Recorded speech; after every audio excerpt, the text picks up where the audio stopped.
All right, sports fans, how's everybody out there doing? William Martin coming at you one more time here on YouTube with another edition of the 300 Pounds of Sports Knowledge Podcast. And on this edition of the 300 Pounds of Sports Knowledge Podcast, like I've been saying for the last week or so, I wanted to take the time out to give you a conference by conference breakdown of all things college football heading into the new CFP season. And at this time, I want to talk about all things from the ACC. Now, I promised this last week. Unfortunately, folks, I was a little under the weather, okay, for a couple of days. But nonetheless, I'm back on the scene, fresh and clean. And I want to talk everything ACC. Now, along with the SEC, the Atlantic Coast Conference has finally gotten with the times. And I'm saying this from the standpoint you've got a 17-team league. The least you could do is have a 9-game conference schedule, which the ACC has adopted. They're hopeful that this will leave some or put some doubt to bed. I doubt it because with these mega conferences, everybody doesn't play everybody. Of course, there's going to be wild scenarios at the end of the season. And of course, it was a extremely wild scenario last year by the ACC that was not handled properly by Jim Phillips. Virginia went 7-1 last year in conference play. They were the top team. You then had 5 different teams who finished with a conference record of 6-2. From there, to me, I felt like the easiest way to decide the tiebreaker, because of course everybody's not going to play everybody now in these big conferences. Why not just say the highest ranked team in the CFP rankings would get the nod as the last tiebreaker to get to the ACC championship game? That would have made it Virginia and Miami. Okay, and I think it would have put a lot of the issues to bed. And instead, the ACC rather allowed Duke to win that tiebreaker. And of course, the Blue Devils shocked Duke. They won the ACC. They were a 5-loss team. They did not get an automatic bid to the college football playoff because, of course, it was the 5 highest ranked conference champions. And then, of course, we saw Tulane and James Madison get the nod ahead of Duke last year. And Miami was the only representative out of the ACC last year, in spite of the fact that they did not win this league. Exactly. So now it looks like they're going to tinker with the sauce once again, which is going to make it harder for the group of 6 to get into the college football playoff. But with that said, you win the ACC this year, you get an automatic bid into the college football playoff. Sports report as ordered. What's going on, my man? You're saying go Noles without even listening to, or reading anything else. I know where your flag is planted as far as the ACC goes. You're saying, but with 17 teams, 5 play 8 conference games. Yeah, it's one of those where I think, just like it was with the Big East, the original Big East, the fact that you're doing business with Notre Dame, and Notre Dame has a foot in the conference, but they don't have both feet firmly planted within the conference, it's going to come back and bite the ACC big time because, of course, if Notre Dame was a full-time football member in the ACC, you'd have your 18 teams, you'd have an even conference schedule, and things would work out better. But that's just my 2 cents right there. But nonetheless, you look at these teams, and I want to start with North Carolina State because NC State under Dave Doran, they always seem like they have the pieces, but they always find a way to fall up a little short. Will this year be a little bit different for them? Junior quarterback CJ Bailey, threw 25 touchdowns last year. Losing running back Hollywood Smothers in the portal to Texas is going to hurt, but you should expect a bigger workload from sophomore Duke Scott this year. You got right tackle Teague Anderson as the only senior on the O-line for the Wolfpack. They've got to find a way to improve a defense that was 111th in the nation a year ago. Now, for me, right out of the chute, in a couple of weeks. Having NC State take on Virginia is going to be very interesting, and another game to earmark in regards to the Wolfpack. On the 3rd of October, they get Louisville at home. You're saying they should make the 5 teams play 8 games. That play 8 games, play Notre Dame as part of Notre Dame's 5-game agreement. I absolutely agree. I absolutely agree. But it's one of those where, like I said last year, uh, when that whole fiasco came about as far as Notre Dame not getting into the college football playoff over Miami, it's to the point that Notre Dame and the ACC need each other, because there's no other big conference that's going to allow Notre Dame to be a part-time member. And the ACC, as much as they don't want to say it, they need Notre Dame as well. So yeah. But going right down the list, I'm looking at Miami. Okay, and of course, we saw the U get to the college football playoff last year. They made that phenomenal run.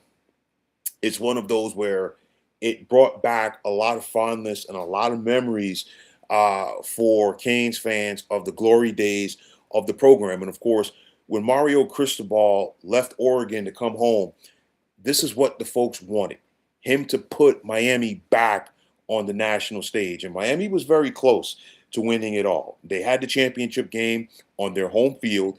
They gave Indiana a run for their money. And of course, that was an improbable year. I'm really not going to call it improbable, but just a phenomenal year last year by the Indiana Hoosiers. And it was a great championship game between the Hoosiers and the Hurricanes. But nonetheless, if you are Miami and Mario Cristobal, you've got to turn the corner now. And of course, people are expecting Miami to once again be in a spot like that.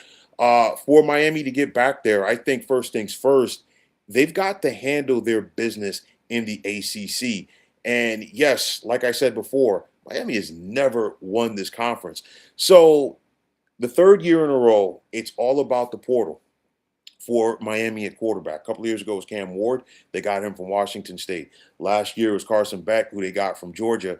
This time around, they get the former Duke quarterback who just helped Duke win the ACC last year in Darian Menson. Of course, he threw 34 touchdowns last year for the Blue Devils before he decided to leave Durham for South Beach. And I guarantee you, I'm sure that the NIL money, football-wise, at Miami is probably a lot better than it is at Duke. And then at the end of the day, playing at Miami as well.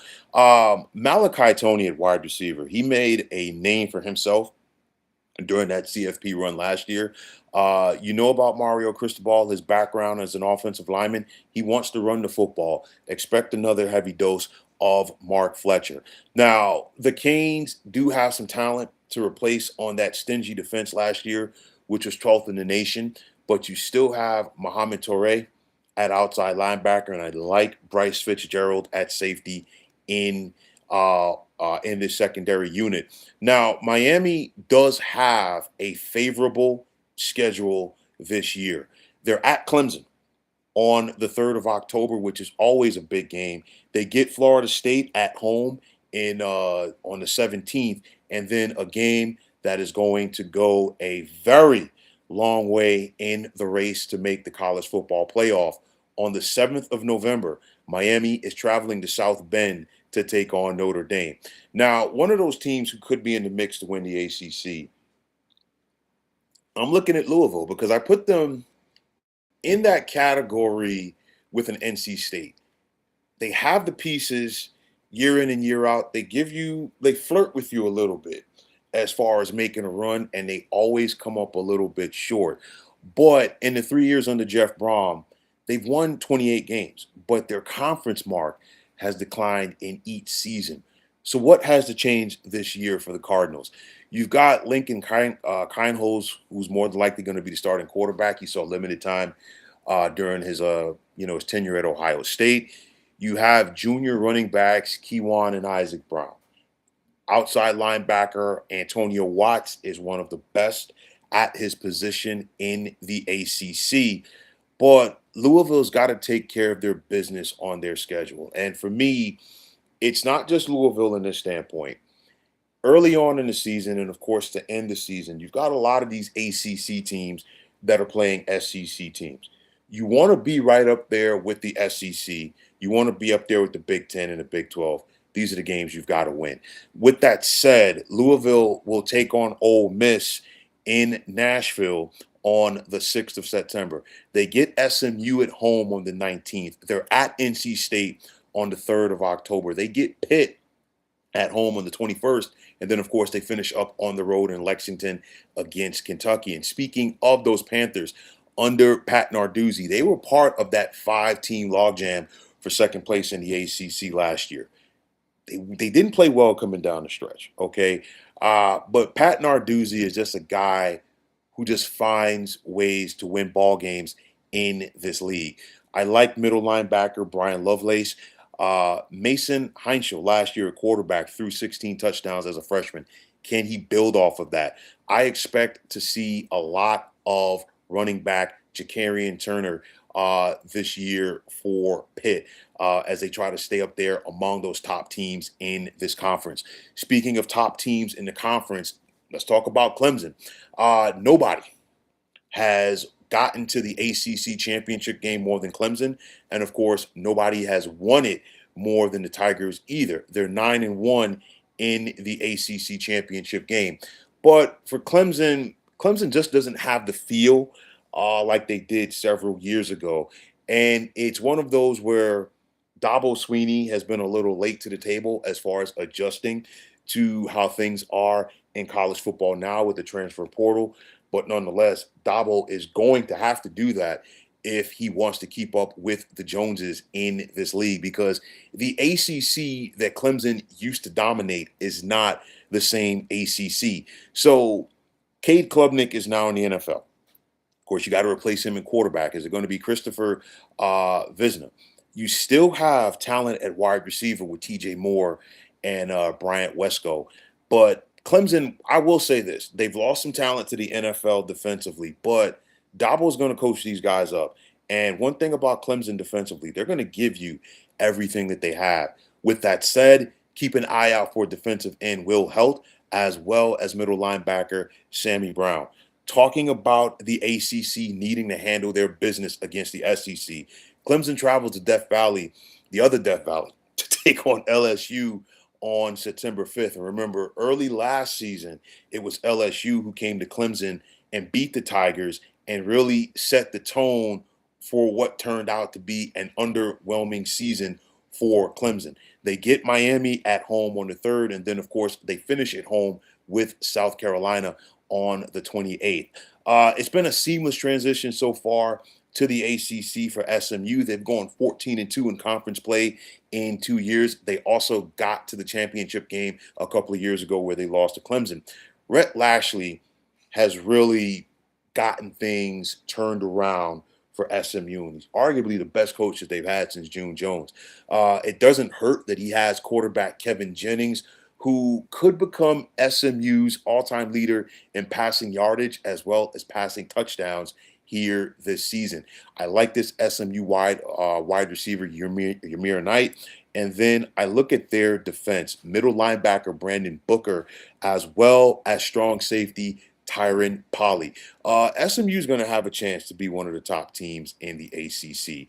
They're at Florida State on the 7th of September. They're at Louisville on the 19th of September. They get Virginia at home on the 17th, and then they're at Notre Dame, which could be a tough game for SMU going to South Bend that late in the season on the 21st of November.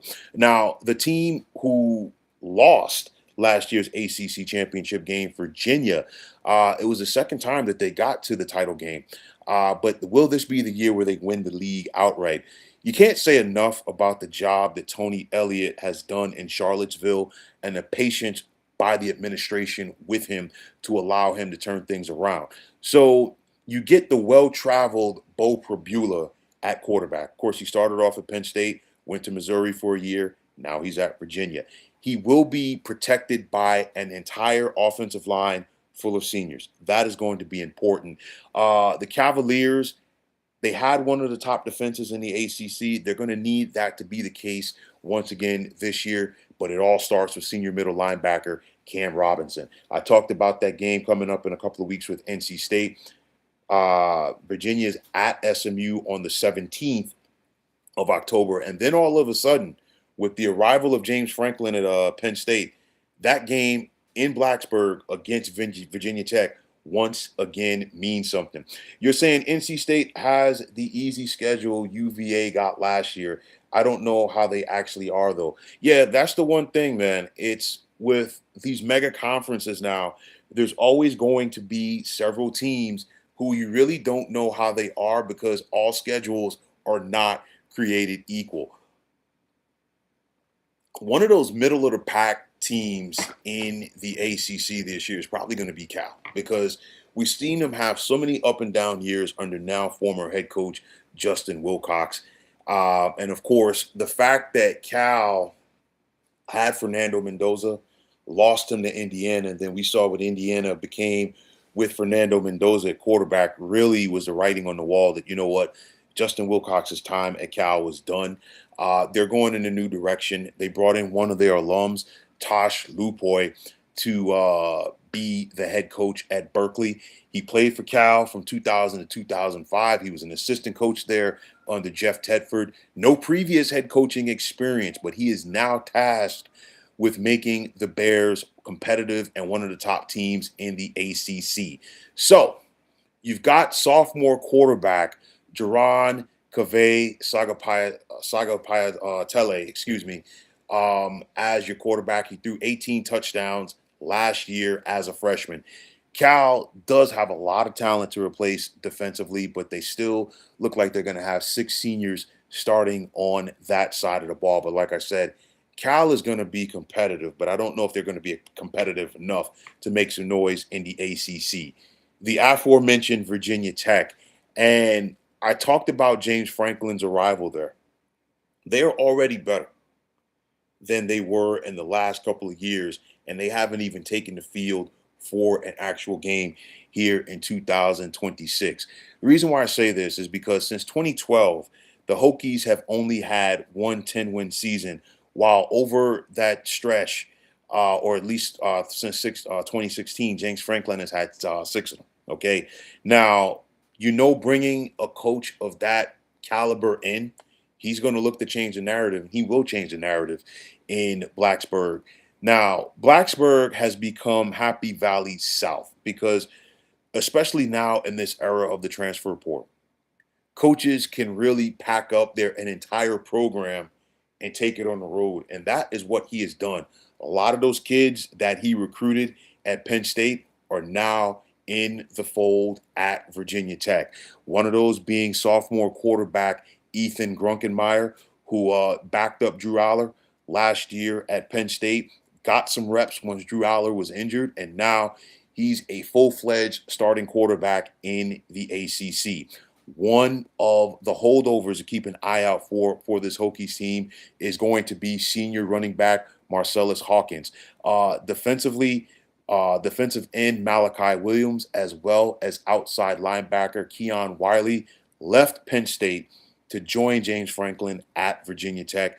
I like this front, especially with defensive tackle Kamari Copeland. Like I said before, Virginia Tech, to me, already is a better team than they were at the end of last season. They're going to be a team that they're going to get better as the year progresses. And I truly feel like if you're going to get James Franklin at Virginia Tech, this is going to be the year. They're at Clemson on the 24th of October. They're at SMU on the 6th of November. They're at Miami on the 21st of November, and then they finish up at home against the Cavaliers. You definitely want to chime into this one, as I got a lot to say about Florida State, because it's really just been feast or famine so far under Mike Norvell. And I say that because he started off slow. It looked like he was about to turn the corner, okay? And then it's been an albatross. That's the best way to say that. We saw Florida State be on that cusp. And, this program, for whatever reason, it has just not been right for them. after that injury to Jordan Travis, which basically knocked them out of the CFP and having a chance to win the national championship. Since then, we've seen Florida State just go 7-17 over the last couple of years, which included the program's first 10-loss season back in 2024. So, with all of that said, what can we expect from Florida State this year? And is it going to be enough for Mike Norvell to stay employed there? Yeah, you just hit the nail right on the head. No road wins since 2023. You're not going to have too many winning records in college football like that. So, back to the portal again for Florida State. You're bringing in former Auburn quarterback Ashton Daniels, and he's going to be the fourth different quarterback for Florida State in as many years. You got former Texas running back Quay Wisner. You still got Deuce Robinson at wide receiver. And you basically have a brand new offensive line, and you can thank the portal for that. They were also busy, Florida State was defensively in the portal, but is it going to be enough to make an impact for them in the ACC? I'll tell you like this: Florida State gets SMU at home on September 7th.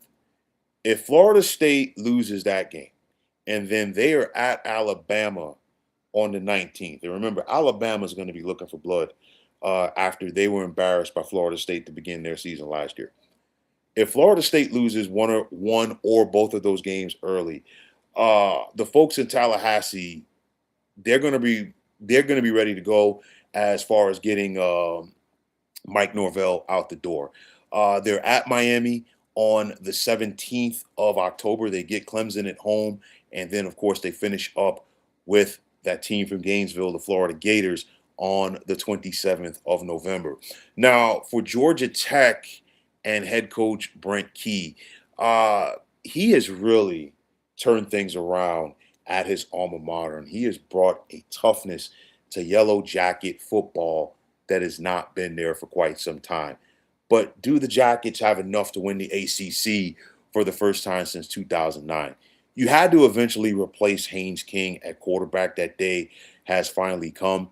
But we're seeing a Mendoza come to Atlanta. Of course, not Fernando, because when he does, he's going to be playing the Atlanta Falcons. I'm talking about Alberto, his younger brother, who was with big brother Fernando last year at Indiana, but he has decided to continue his college career at Georgia Tech.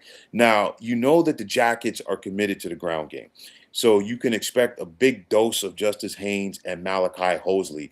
Now, right tackle Malachi Carney is the only senior on the offensive line for the Yellow Jackets. But I like this defense with linebackers Kyle Efford and E.J. Lightsley. Georgia Tech, they're one of those teams you're going to have to buckle up your chin straps to play them each and every Saturday. That's just the way they are. An all-effort team. You're saying going back to Florida State, Mike Norvell could be gone after the UVA game at Louisville on a Friday before Miami too. Yeah, listen, if we're talking about a 2-4 scenario at the halfway point of the season, especially if the Seminoles lose one of those big games, SMU and Alabama or a Florida State, forget about it. He's done. I mean, not a Florida State. I'm sorry, Miami. He's done. Make no mistake about it. Now, the defending conference champions, the Duke Blue Devils and Manny Diaz. Of course, like I said, they were the surprise winner of the ACC last year. They have their work cut out for them to do it for an encore because, like I said before, they lost their quarterback, Darian Mensah, to Miami. So you get former San Jose State quarterback Walker Eggett to replace him. We do know that running back Nate Shepard was one of the top running backs in the ACC last year. You have an experienced offensive line if you're Manny Diaz with 4 seniors. Duke's got to improve their defense, which was 121st in the nation last year. They've only got 2 seniors on that side of the football. So, again, Manny Diaz and company really have their work cut out. It was feast or famine or from penthouse or to outhouse, if you will, for Syracuse last year. We saw them be a 10-win team in 2024. Last year, the Orange went 3-9, only 1-7 in the ACC. I think we're going to see a much more spirited effort from Fran Brown's team here in 2026. They have to improve their run game on offense, which was 108th in the nation. Also, defensively, they were 126. But like I said, I do expect Syracuse to be much more competitive this year. Now, Wake Forest last year was one of the bigger surprises in the ACC. They won 9 games for the first time since 2021. Jake Dickert, of course, as a head coach, came over from Washington State. This time around, he got another transfer at quarterback, Gio Lopez, the former North Carolina quarterback. Will this Demon Deacons defense be able to hold their own in the ACC? I like middle linebacker Aiden Hall, and I like defensive end Langston Hardy. And I'm going to put Wake Forest in that category as far as one of those schools that, you know what, you simply just got to buckle up your chin straps each and every Saturday and play them because they're going to play hard. I feel like Mike Norvell is not the only head coach in the ACC going into the season that might be getting a tap on the shoulder this year and getting a pink slip. And I'm talking about Bill Belichick at North Carolina. This is going to be year 2 for him, okay? He came in with somewhat lofty expectations last year because of his success in the National Football League. I, from the jump, thought it was a reach. I thought it was a circus act by the folks at Chapel Hill to bring in Bill Belichick, a guy who has never coached at the collegiate level, to come in and try to do his magic, if you will, in Chapel Hill. North Carolina was a disaster last year, and I think the tone was set for their season by that blowout courtesy of TCU to begin the year. Belichick has got to go out there and fix an offense that was 131st in the nation. So you bring in former Louisville head coach Bobby Petrino to be the new offensive coordinator. There's not a lot of talent offensively for North Carolina. We've heard about the situation with Michael Lombardi, Bill Belichick's guy, who was supposed to be the GM that oversaw this program. Also, you know, his son, Steve, coaching the D, he's out right now, sick. I really don't like North Carolina's chances this year. Not to mention, the Tar Heels have themselves a very difficult schedule. They take on TCU in a couple of weeks in Dublin. They're at Clemson on the 19th of September. They're home for Notre Dame on October 3rd. They're at Duke on the 17th of October. They're home for Miami on Halloween. And then, of course, they finish with North Carolina State. It might just be who gets fired first in the ACC. Is it going to be Mike Norvell or is it going to be Bill Belichick? Then there's Stanford, okay, because Stanford, I kind of feel like the same thing with them and Cal. They're just fish out of water in this ACC now, but they've got to try to figure it out for the sake of their football program. They definitely need some stability at the top of this Stanford program. They are set to begin their 3rd year in the ACC, and they are about to have their 3rd different head coach. Now, you bring in former Stanford quarterback Andrew Luck to be the program's general manager. He's been looking to change the fortunes on the gridiron for his alma mater. He turned to another former quarterback and his former teammate in Tavita Pritchard to hopefully be the guy to get it done for Stanford as their new head coach. One thing you could say about Tavita Pritchard, he is a Stanford lifer because after his playing career in Palo Alto, he spent a decade there as an assistant coach. So these two former Stanford quarterbacks from the Pac-12 days, they've got to try to find their way to get it going for them in the ACC. Now, Stanford was 125th in the nation a year ago on offense. They were held to 20 points or less 8 times. That ain't going to get it done, regardless of the conference in college football. You got former Michigan quarterback Warren Davis, who saw limited action over the last 2 years for the Wolverines. And this Cardinal offense, they need to find a way to be on the field more in order to give their defense a break. there's talent on the Stanford defense with the likes of inside linebacker Matt Rose as well as cornerback Brandon Nicholson. Now, Stanford gets an opportunity to set the tone for their season in week 1 when they host Hawaii. And I know people are like, why am I talking about Stanford against Hawaii? Well, guess what? Stanford went to Hawaii last year and they lost that game. And of course, for years, the original Pac 10, Pac 12, Pac 8, whatever you want to call them, looked down upon the Mountain West. And we saw Stanford, now in the ACC, go to a Mountain West school last year and lose. And of course, it set the tone for another bad season on the farm. Stanford gets an opportunity to start on the right foot. They get Miami at home on the 4th of September. They're at Notre Dame on the 10th of October. And then, of course, they're at Cal on the 21st of November. And finally, there's Boston College, who, after going 7-6 in Bill O'Brien's first year there, they regressed immensely last year. They won their first game and they won their last. Everything else in between was a big L. Will we see BC compete more this year in this league? That's going to be the big thing. The bottom line is the talent is not there at Boston College, has not been there for the longest time. I've talked about former Big East schools who have struggled in the ACC. BC is one of them. They simply don't have an identity as a football program. They don't have an identity in the ACC as an athletic program, period. And I think Boston College is once again going to be lost in the wash that is the 17-team Atlantic Coast Conference. So I'm looking at the ACC, and I think that Miami is going to be the best team in this league. I still feel that there's going to be a log jam for that second spot in the ACC, just like it was last year.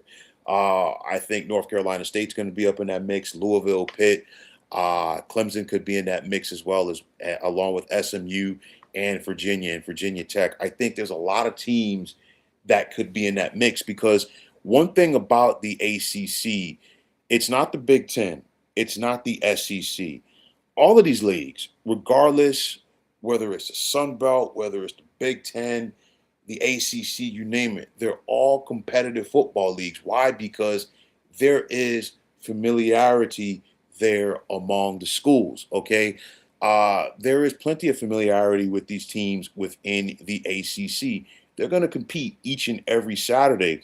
But unfortunately for the Atlantic Coast Conference, they don't have the luxury of the SEC and the Big Ten where, you know what, we're going to get multiple teams into the college football playoff. Our two teams who make the championship game are going to get automatic bids to the college football playoff. So it's really every man for himself in this league. And I think it's going to be a battle to get that second spot to get to the ACC championship game. But I think when it's all said and done, I think we're looking at an ACC championship game of Miami and SMU. I think Kevin Jennings is the real deal. And again, it's one of those, it comes down to scheduling. And I'm looking at SMU, and they get some of their big games at home this season. And I think they're going to be able to take advantage of that again. They get Virginia at home. They're at Louisville, which is a big game. Don't get me wrong. But I think SMU takes care of their business to at least get to the ACC championship game. But I think when it's all said and done, I think Miami is going to finally win the ACC and, of course, get to the CFP. You're asking, do I think Bill O'Brien could be a midseason fired candidate? I'll tell you like this, man. I think the ACC and the Big Ten could be going neck and neck this year as far as how many coaches get fired. Because last year we saw how many coaches got replaced in the SEC. So I think we're not going to see as many get replaced this year in the SEC. But I think this year I'm looking at Mike Norvell, I'm looking at Bill O'Brien, and I'm also looking at Bill Belichick. And I see all three of them as prime candidates to be relieved of their duties, whether it's midseason or whether it's at the end of the season. That's just the nature of the beast. Bill O'Brien, we saw him have initial success when he took over at Penn State. Really came into a tough situation, made them respectable, but then the NFL was calling, and it just has not been the same for him coaching, whether it's in the NFL or college since. The luster has simply faded. There's no ifs, ands, or buts about it. Mike Norvell, listen, unless he can pull something out of his hat, I think he's done at Florida State. That's just my 2 cents. And I think the same thing goes for Belichick at North Carolina. It's just the bottom line is no NFL team wanted him. No NFL team is still going to want Bill Belichick. And this was probably the best open job for him to go out there and prove that he could still get it done. But of course, Belichick has never really shown at any level that not only could he not win without Tom Brady, but I think the bigger thing for me with Bill Belichick is the fact that he has never really shown that he could develop talent. He's kind of in that Phil Jackson mode. He's a coach that you get when you have some players there and you just need them coached up, but he's not going to be a guy who's going to develop talent. So when it's all said and done, I think those guys, they're probably going to be relieved of their duties. But I really like this Miami team. I think Mario Cristobal just helped this program turn a corner that they have been unable to turn for quite some time. And Mario Cristobal is bringing the swagger back to Miami. And of course, any of you old school college football fans out there know about the swagger that I'm talking about with Miami, going back to the heydays of the 80s and 90s, where when the Canes took the field, not only did they expect to win, but they expected to embarrass you in the process. And I think that is what he is trying to get Miami football back to. Like I said before, Virginia Tech is going to be a better team as this season progresses. SMU, I really like their style with Rhett Lashlee and what he has done with that program. So you got to keep an eye out for them. And then, like I said before, Tony Elliott with the job that he continues to do in Charlottesville with the Virginia Cavaliers. But like I said, not to beat a dead horse, but I think when it's all said and done, this year in the ACC belongs to the Canes. But folks, that is going to wrap it up on this edition of the 300 Pounds of Sports Knowledge podcast. And always want to take this time out to say thank you to each and every one of you for tuning in. And as I continue to churn through things heading up to the start of the new college football season, definitely be sure to tune into this channel tomorrow as I will be talking all things Notre Dame. Sports report as ordered. Thank you, as always, my friend, for chiming in. Definitely appreciate the support. I'm going to hold you to it to see, if your Noles are able to make you a happy man this year, or they're going to put a frown on your face in about 3 or 4 weeks. We got to wait and see, but I'm definitely going to hold you to that. For everybody, if you like what you heard and saw in this podcast, you know what to do. Hit that like button as well as subscribing to this channel. And if you have already subscribed, definitely please feel free to share it with a friend or two.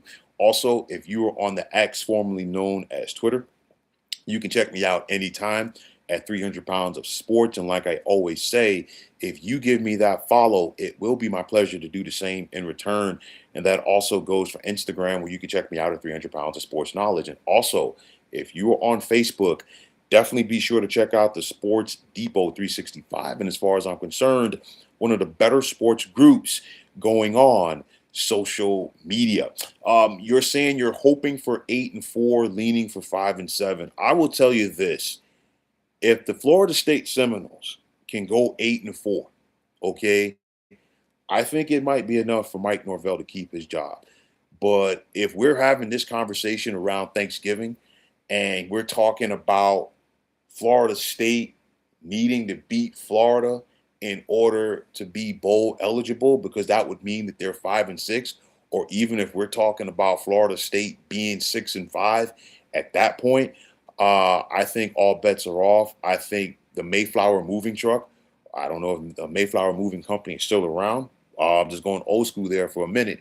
But nonetheless, I do think that Mike Norvell would be out of a job in Tallahassee. That's just my 2 cents. I just simply don't see the folks there tolerating another subpar season on his watch. But until next time, fine folks, my name is William Martin, and I am signing off. And I'm saying thanks once again for checking out the 300 Pounds of Sports Knowledge podcast here on YouTube. Be well, everybody.